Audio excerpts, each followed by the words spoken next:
Hello students, मैं दीपक नैन महासारदे पावटा के online platform पर आपका हार्दिक स्वागत करता हूं। और जैसा कि आप जानते हैं, जो हम एमसीक्यू सीरीज़ आपके लिए स्टार्ट किए हुए हैं, आज उसमें हम चैप्टर 12 ओल्ड सिलेबस के बेस पे और चैप्टर 10 यदि हम बात करें न्यू सिलेबस के बेस पे है वो डिस्कस करने जा रहे हैं। और इसमें आज हम है जो थर्ड पार्ट है वो डिस्कस करेंगे। इससे पहले जो प्रीवियस पार्ट्स थे उसमें हम 30 क्वेश्चंस तक है वो सोल्व कर चुके हैं। तो आज का जो सेशन है, हालांकि इसमें मैक्सिमम क्वेश्चन आपको आते हुए मिलेंगे यदि आप पहले पार्ट्स को अच्छे से समझोगे तो, क्योंकि कुछ क्वेश्चंस हैं आपको रिपीटेशन में मिल रहे हैं। इसका मतलब वो उनकी इंपॉर्टेंस आप वहीं से लगा सकते हो कि ये क्वेश्चन आपको किसी भी फॉर्म में रिपीट होकर आपके रियल एग्जाम में भी मिल सकते हैं। तो आज का हम बिल्कुल फर्स्ट क्वेश्चन या फिर 31st क्वेश्चन है वो देख लेते हैं। और गोल्डन राइस से रिलेटेड क्वेश्चन पूछा हुआ है आपसे। गोल्डन राइस क्यों बोलते हैं इसको? क्योंकि इसका कलर है जो येलो इस होता है, गोल्डन कलर टाइप में रहता है। और इसकी खास बात क्या है, ये क्वेश्चन वैसे तो हम थोड़ा सा आइडिया इसका ले चुके हैं, लेकिन इसमें कुछ थोड़ा सा चेंज है कि a transgenic rice having, transgenic means RDT से तैयार किया हुआ, रिकम्बिनेंट डीएनए टेक्नोलॉजी से तैयार किया हुआ राइस की वैरायटी है जो कि कैरोटीन लिए हुए है। और कैरोटीन क्या होता है? विटामिन ए का ही साइंटिफिक नेम होता है। तो विटामिन ए रिच हम बोल सकते हैं गोल्डन राइस होता है। हालांकि ऑप्शन हमारा यहीं पे ठीक है। Wild variety of the rice with yellow coloured grains, wild नहीं है ये, वाइल्ड का मतलब नेचुरल वैरायटी, नेचुरल नहीं है ये। हमने ट्रांसजेनिक वैरायटी मतलब आरडीटी टेक्नोलॉजी का यूज करके जीन के अंदर मैनिपुलेशन करके इसको तैयार किया हुआ है। Long stored rice having yellow colour tint, long stored rice ऐसा नहीं है कि लंबे टाइम तक स्टोर कर सकें, इसके अंदर ऐसा कोई गुण है। ए variety of rice grown along the yellow river, ऐसा कुछ नहीं है, येलो रिवर के पास उगाया जाता है इसलिए इसको गोल्डन राइस बोलते हैं। मेन कैरेक्टरिस्टिक्स इसका विटामिन ए रिच होना है। उसके बाद इन आर एन ए आई से रिलेटेड हम प्रीवियस क्वेश्चन भी सॉल्व कर चुके हैं। जीन्स आर साइलेंस्ड, किन जीन्स को यूज करके, या फिर हम बोल सकते हैं जो एमआरएनए इंट्रोड्यूस किया जाता है नीमेटोड्स के द्वारा किसके अंदर, टोबैको प्लांट्स के अंदर, उसको कैसे साइलेंस करेंगे हम? तो साइलेंस करके बनाया क्या जाएगा उस टाइप का हम क्वेश्चन कर चुके हैं। और क्या यूज करके बनाया जाएगा वो है आपका सिंगल स्ट्रैंडेड आरएनए यूज किया जाता है, सिंगल स्ट्रैंडेड आरएनए यूज करके। और जो एमआरएनए के साथ बनता है तो डबल स्ट्रैंडेड आरएनए बना के साइलेंस कर दिया जाता है।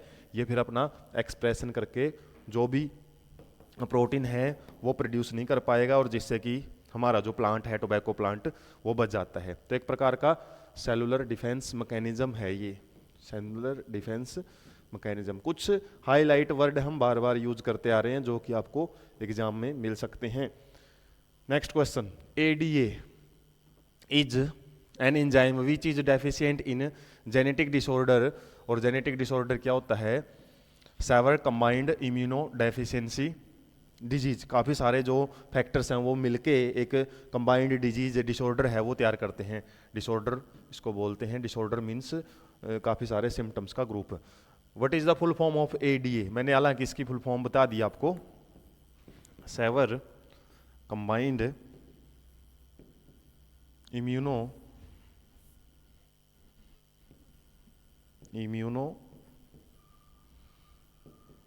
डेफिशिएंसी डिसऑर्डर भी बोल सकते हो, इम्यूनो डेफिशिएंसी।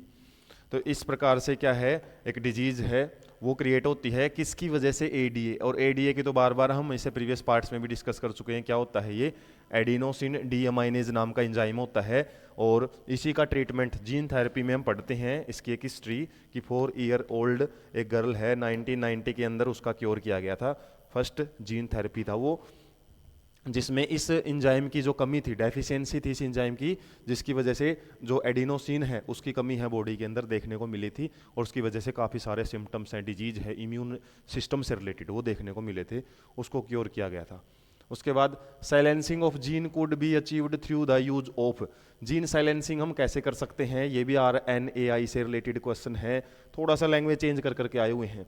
तो यहाँ पे हम देख सकते हैं, यहाँ पे आपका एंटीसेंस आरएनए भी यूज किया जा सकता है, क्योंकि दोनों टाइप के आरएनए प्रोड्यूस होते हैं। प्रीवियस पार्ट में हमने डिस्कस किया था एंटीसेंस और sense RNA, antisense and sense RNA है, जैसे सेंस स्ट्रैंड और एंटी सेंस स्ट्रैंड होती हैं, इसी तरीके से मतलब जैसे डबल स्ट्रैंडेड फॉर्म होती है ना, दोनों को प्रोड्यूस किया जा सकता है। और शॉर्ट इंटरफेरिंग आरएनए तो नाम में ही है कि ऐसे छोटे छोटे आरएनए प्रोड्यूस करते हैं हम, जिससे कि इंटरफेयर करता है वर्किंग में। जो एमआरएनए आता है निमेटोड से, उसको वर्क नहीं करने देता, उसको इंटरफेयर कर सकता है। तो इस तरीके के दोनों ही ये प्रोड्यूस किए जाते हैं। तो दोनों को प्रोड्यूस करके हम क्या कर सकते हैं, साइलेंसिंग कर सकते हैं जीन की, डिजीज फैलाने से रोक सकते हैं, कहने का मतलब उसको। In genetic engineering, which is used for the transfer of genes from one cell to another. Genetic engineering में एक सेल से दूसरी सेल में हम जो जीन है उसको किससे ट्रांसफर करते हैं, वेक्टर से करते हैं। और सबसे इंपॉर्टेंट वेक्टर क्या है हमारा, मेनली प्लाज्मिड हम यूज करते हैं। इसके अलावा कुछ वेक्टर्स प्लांट्स में यूज किए जाते हैं, AGBR एग्रोबैक्टीरियम नाम है एक। और इसके अलावा एनिमल्स में हम यूज करते हैं रेटिरोवायरसिस, रेट्रोवायरस। और ये कैसे होते हैं, डिसआर्म्ड पैथोजेंस होते हैं, डिसआर्म्ड पैथोजेंस। इसका मतलब क्या है कि इनकी जो डिजीज कोज करने वाली कैपेसिटी है ना, इनके जो हथियार हैं जिससे डिजीज कोज करते हैं, वो डिसआर्म का मतलब यही है, हथियार छोड़ देना। मतलब इनकी जो डिजीज कोजिंग कैपेसिटी है उसको रिमूव कर दिया जाता है। तो ये वेक्टर के रूप में हम यूज कर सकते हैं। प्रोब क्या था, हाइब्रिडाइजेशन में यूज किया था। वायरस क्या है, एक प्रकार से डिजीज कोजिंग माइक्रो ऑर्गेनिज्म में आता है। प्लाज्मिड क्या है, ये एक प्रकार का हमारा बोल सकते हैं वेक्टर का एग्जाम्पल है, क्योंकि वेक्टर इसके अलावा और भी हो सकते हैं, इसलिए हम प्लाज्मिड के साथ नहीं गए हैं यहाँ पे। तो वेक्टर वर्ड हमारा साइंटिफिकली मोस्ट करेक्ट रहेगा, क्योंकि वेक्टर में प्लाज्मिड के अलावा ये भी होते हैं। नेक्स्ट, द रिकम्बिनेंट डीएनए और आरडीएनए टेक्नोलॉजी डिस्कवर्ड बाय, ये आपका डायरेक्ट क्वेश्चन है, किसने डिस्कवर किया है। और बुक में हमारे दो साइंटिस्ट का नाम भी है, कोहेन एंड बोहेर। इन्होंने रेस्ट्रिक्शन एंजाइम की वर्किंग है वो फाइंड आउट की थी। सटन एंड एवरी, ये जो एवरी हैं ये तो हमारा किससे रिलेटेड था, मेनली जो बायोकेमिकल नेचर फाइंड आउट की थी, biochemical nature of transforming principle. Transforming principle किसका था, यदि याद हो आपको, वो था Griffith experiment, Griffith transforming principle. वहाँ पे बायोकेमिकल नेचर ये फाइंड आउट की थी कि वो जेनेटिक मटेरियल क्या था, उसकी नेचर फाइंड आउट करने का श्रेय जाता है एवरी और दो और साइंटिस्ट थे। इसके अलावा सटन एंड बोएरी, कुछ इस टाइप के नाम थे, उन्होंने क्या दिया था, chromosomal theory of inheritance related discussion है वो, इन दो साइंटिस्ट ने किया था। और तो ये नाम है ना मिक्स करके दे रखे हैं, तो ये याद रहना चाहिए आपको, दोनों एक जैसे नाम है तो एक जगह आप बोवेरी है वो लिख सकते हो। तो उसने मेनली क्या किया था, बोरी सटन एंड बायोरी के नाम के जो साइंटिस्ट हैं उन्होंने क्रोमोसोमल थ्योरी, जबकि यहाँ पे बायोकेमिकल नेचर को फाइंड आउट किया था एवरी नाम के साइंटिस्ट ने। एवरी और मैकलियोड कुछ ऐसे नाम्स थे, आप वहाँ से थोड़ा कन्फर्मेशन कर सकते हैं। Next, genetically engineered bacteria have been successfully used in the commercially production of, किस चीज़ के कमर्शियल प्रोडक्शन में हम यूज करते हैं जेनेटिकली इंजीनियर्ड बैक्टीरिया को, ह्यूमन इंसुलिन में यूज करते हैं। जेनेटिकली इंजीनियर्ड इंसुलिन जिसको बोला जाता है, ऑप्शन हमारा यही है वैसे, टेस्टोस्टेरोन या थायरोक्सिन या melatonin. Testosterone male sex hormone होता है, थायरोक्सिन मेटाबॉलिज्म की एक्टिविटी को फास्ट करता है, और मेलेटोनिन क्या है, स्किन कलर के लिए रिस्पॉन्सिबल होता है, मेलेटोनिन कलर होता है जो मेलेटोनिन हार्मोन है। मेलेटोनिन और एक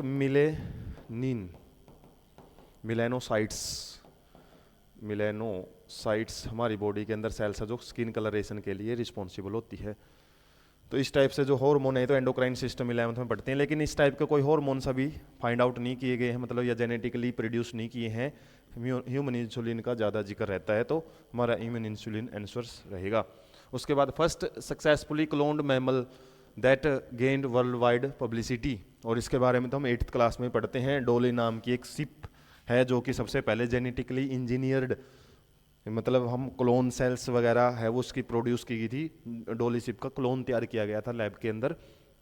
हालांकि वो कुछ टाइम के बाद है लंग इन्फेक्शन की वजह से डेथ भी हो गई थी उसकी, लेकिन सबसे पहले जो सबसे ज़्यादा फेमस हुई थी हमारी जेनेटिकली इंजीनियरिंग, वो डोली शिप के लिए ही फेमस मानी जाती है। उसके बाद गोल्डन राइस से फिर क्वेश्चन आ चुका है आपका, future with the following improved trait, किस ट्रेट की वजह से ये क्या है फ्यूचर में हम और ज़्यादा इम्प्रूव कर सकते हैं। तो इसमें हाई विटामिन ए कंटेंट है, उसके ऊपर हम और ज़्यादा स्टडी करके या फिर और ज़्यादा इसके अंदर कंटेंट को बढ़ावा दे के हम इसको और इम्प्रूव कर सकते हैं। Next, the genetic defect adenosine deaminase. तो क्वेश्चन देख सकते हो आप कहाँ से बार बार यहाँ से उठ रही है, चैप्टर छोटा ही है ये, इसलिए क्वेश्चन की लैंग्वेज आपको जस्ट बताई जा रही है कि यदि आपको कुछ पर्टिकुलर वर्ड आते हैं तो उसका आपको आंसर ढूंढने में प्रॉब्लम ना हो। इंट्रोड्यूसिंग बोन मैरो, इसमें क्या बोला है, परमानेंटली क्योर्ड बाय, किससे हम परमानेंटली क्योर कर सकते हैं, और इस टाइप का क्वेश्चन इजीली हम वैसे पहले कर चुके हैं। तो एम्ब्रियोनिक स्टेज में हम क्या कर सकते हैं, बोन मैरो ट्रांसप्लांटेशन कर सकते हैं। हालांकि ट्रीटमेंट ये भी है एंजाइम रिप्लेसमेंट थेरेपी और पीरियडिक इन्फ्यूजन या फिर एडमिनिस्ट्रेशन, क्योर सारे ही हैं ये, लेकिन जो परमानेंट क्योर है वो रहेगा हमारा फीटल स्टेज में ही, या फिर हम बोल सकते हैं बोर्न बर्थ से पहले ही बोन मैरो ट्रांसप्लांटेशन से ही इसको क्योर किया जा सकता है। उसके बाद आपके लिए जस्ट इन्फॉर्मेशन है कि जैसे आप इस चैनल पे कंटिन्यू हैं, ऐसे ही आपके लिए चैनल है बायोलॉजी बाय दीपक नैन, इसको भी आप सब्सक्राइब करके रखें, क्योंकि यहाँ पे आपको जो ओवरव्यू मैं अभी डिस्कस कर रहा हूँ क्वेश्चंस में, ये डिटेल डिस्कशन आपको इस चैनल पे मिलेगा डिफरेंट वीडियोज़ और उन वीडियोज़ के पार्टिकुलर प्लेलिस्ट के अंदर जो कि सिक्वेंशल वे में आपको प्रोवाइड की हुई है। साथ में वहाँ पर आपको अट्रैक्टिव नोट्स हैं जो अपडेटेड आपका सिलेबस है उसके बेस पे, इसके अलावा साथ में वहाँ पे काफ़ी सारे डायग्राम्स हैं जो इंटरनेट की मदद से भी आपको क्लियरिफिकेशन वहाँ पे दी हुई है, और साथ में वहाँ पे इन सोशल मीडिया प्लेटफॉर्म से आप हमारे साथ कांटेक्ट में रह के आपके जो भी कन्फ्यूजिंग टॉपिक्स हैं उनके सॉल्यूशन हैं आप हमसे ले सकते हैं। तो चैनल को सब्सक्राइब करें, साथ में मेरे से रिलेटेड कोई डिस्कशन आपको या फिर कुछ भी चीज़ की जो इन्फॉर्मेशन है वो थोड़ा सा एक बायो डाटा है वो डाला हुआ है, तो आप यहाँ से पढ़ सकते हैं। क्वेश्चन नंबर 41 है, the genetically modified GM brinjal in India has been developed for. तो GM genetically modified organism GM होता है ना, तो ब्रिंजल को हमने किस चीज़ के लिए हम ये मान सकते हैं, कौन सा करेक्टरिस्टिक्स उसके अंदर इन्वेंट किया हुआ है, तो वो इंसेक्ट रेजिस्टेंट बीटी कॉटन से रिलेटेड क्वेश्चन है ये आपका। इंसेक्ट रेजिस्टेंस वैरायटी है वो हमने अच्छे से, और बाकी और अनलॉजिकल से कॉन्सेप्ट दिए हुए हैं, तो इंसेक्ट रेजिस्टेंस वैरायटी है ना वो हमने इसकी तैयार की हुई है। Genetically engineering has been successfully used producing. तो जेनेटिकली इंजीनियरिंग से हमने क्या क्या प्रोड्यूस कर लिया है, तो आपने ट्रू एंड फॉल्स या फिर रॉन्ग स्टेटमेंट या फिर ट्रू स्टेटमेंट से रिलेटेड ट्रू ही पूछा है आपसे इसके अंदर। Transgenic mice for testing safety of polio vaccine before use in humans. Polio vaccine के लिए तो हमने यूज नहीं किया इसको। Transgenic models for studying new treatment for certain cardiac disease, ये एनसीईआरटी से उठाई हुई लाइनें हैं। हालांकि transgenic cow which produce high fat, fat नहीं है, प्रोटीन मिल्क वहाँ पे हम बोल सकते हैं। एनिमल्स लाइक बुल्स फॉर, ऐसा कुछ नहीं है, तो यहाँ पे हमारा जो मोर करेक्ट आंसर रहेगा वो बी रहेगा। कुछ कार्डियक डिजीज है उनको ट्रीट करने के लिए भी हम कुछ ऐसे मॉडल्स, कुछ ऐसे मॉडल मतलब ये नहीं कि artificial model, organisms, living organisms को क्रिएट कर सकते हैं ताकि उसमें कार्डियक इन्फ्रेक्शंस हैं, कुछ डिजीज हैं, उनको हम फाइंड आउट कर सकें और उनको ट्रीट कर सकें। Next, some of the characteristics of BT cotton. BT cotton की क्या क्या करेक्टरिस्टिक्स है वो आपसे पूछी हुई है, हालांकि मिलता जुलता क्वेश्चन हम पहले भी कर चुके हैं। तो यहाँ पे high yield and production of toxic protein crystals which killed dipteran insect. तो डायप्टेरन के साथ साथ में लेपिडोप्टेरन्स हैं उनको भी किल करता है, इसलिए ये आंसर तो हमारा करेक्ट नहीं हो सकता। कई बार ना दो एक जैसे आंसर से मिल जाते हैं आपको, जैसे high yield and resistance to bollworm. तो बोलवॉर्म से रिलेटेड तो बुक में दिया भी हुआ है, बोलवॉर्म, स्टेम बोरोवर्स, इनको किल करता है, तो हमारा डी ऑप्शन है वो करेक्ट रहेगा। इससे पहला क्वेश्चन हमने देखा था जिसमें ऑल ऑफ द अबव आया था, क्योंकि वहाँ पे सारे काम करता है बीटी कॉटन। उसके बाद next, in improved variety of transgenic basmati rice. तो बासमती राइस से हम देख सकते हैं काफ़ी सारे क्वेश्चन हैं, और क्वेश्चन कहाँ पे घूम रहे हैं आपको आइडिया यहाँ से इंपॉर्टेंस का पता लग ही गया। Does not require chemical fertiliser and growth hormones, ऐसा कुछ नहीं है, ये हम पढ़ चुके हैं already. Gives high yield and rich in vitamin A. Vitamin A में ये काफ़ी एनरिच होता है, काफ़ी सारी अमाउंट इसमें विटामिन ए की हम प्राप्त कर सकते हैं। लास्ट क्वेश्चन सेशन का और इस चैप्टर का रहेगा क्वेश्चन नंबर 45। कुछ स्टेटमेंट है आपको दी हुई हैं और इनमें से आपसे पूछा क्या है, मिस्टेक्स या फिर इनकरेक्ट स्टेटमेंट है वो पूछी हुई हैं। तो जब भी आपको स्टेटमेंट वाइज क्वेश्चन आ जाए तो ये ढूंढो कि पूछा क्या है आपसे। द फर्स्ट ट्रांसजेनिक बुफेलो रोजी, बुफेलो थोड़ी थी, ये काऊ थी ये, तो यही मिस्टेक है सबसे पहले तो। उसके बाद restriction enzymes are used isolation of DNA from the macromolecules. Macromolecules से हम रेस्ट्रिक्शन एंजाइम यूज करते हैं डीएनए के आइसोलेशन के लिए। डीएनए का आइसोलेशन के लिए तो हम सिंपली कुछ ऐसे एंजाइम यूज करते हैं जैसे काइटिनेज, सेलुलेज, वो एंजाइम थे। और वो वहाँ पे यदि हमने रेस्ट्रिक्शन एंजाइम यूज कर लिया ना मैक्रोमोलिक्यूल से निकालते टाइम, तो हमारे डीएनए को ही डैमेज कर देगा। हालांकि इस टाइप का हमने डिस्कशन किया था प्रीवियस चैप्टर में, आइसोलेशन ऑफ डीएनए के टाइम पे डीएनए यूज नहीं कर सकते हम, रेस्ट्रिक्शन एंजाइम नहीं यूज कर सकते, तो ये स्टेटमेंट यहाँ पे फॉल्स है। Downstream processing is one of the step, rDNA या आरडीटी बोल सकते हैं। आरडीटी में एक स्टेप होता है सबसे लास्ट वाला स्टेप डाउनस्ट्रीम प्रोसेसिंग, जिसमें मार्केटिंग वगैरह है, सैंपल टेस्टिंग है, वो किया जाता है। Disarmed pathogens vectors are also used, ये हमने डिस्कस किया था। डिसआर्म्ड किसको बोलते हैं? जब उनके हथियार छीन लिए जाते हैं पैथोजेंस के, वो डिजीज तो नहीं फैला सकते, लेकिन बायोटेक्नोलॉजी में हम अपने जीन को ट्रांसफर करने के लिए उनको जरूर यूज कर सकते हैं। तो rDNA into the host, rDNA को होस्ट में ट्रांसफर करने के लिए जरूर यूज किया जा सकता है। तो सी और डी स्टेटमेंट हमारे यहाँ पे ठीक है। ठीक नहीं पूछा इसने तो जाहिर सी बात है गलत पूछा है, तो हमारी ए और बी स्टेटमेंट वो गलत हैं। तो यहीं से कई बार हम पढ़ते नहीं है, सीधा सी और डी पे करेक्ट करके आ जाते हैं, फिर देखते हैं मिस्टेक से पूछा था या इनकरेक्ट पूछा था। तो इन क्वेश्चन को सॉल्व करते टाइम सबसे फर्स्ट यही देखना होता है आपसे करेक्ट है या इनकरेक्ट पूछा हुआ है। तो इस तरीके से हमने ये चैप्टर 12 है इसको भी कंप्लीट कर लिया है। और ऐसे ही हमारे चैप्टर 4 चैप्टर बचे हुए हैं ओल्ड सिलेबस के बेस पे, तो हम कंप्लीट चैप्टर से ही आपको सॉल्व करवाएंगे, जिनके सेशंस आपको इसी चैनल पे और साथ में बायोलॉजी बाय दीपक नैन जो चैनल बताया वहाँ पे भी आपको कंटिन्यूसली मिलते रहेंगे।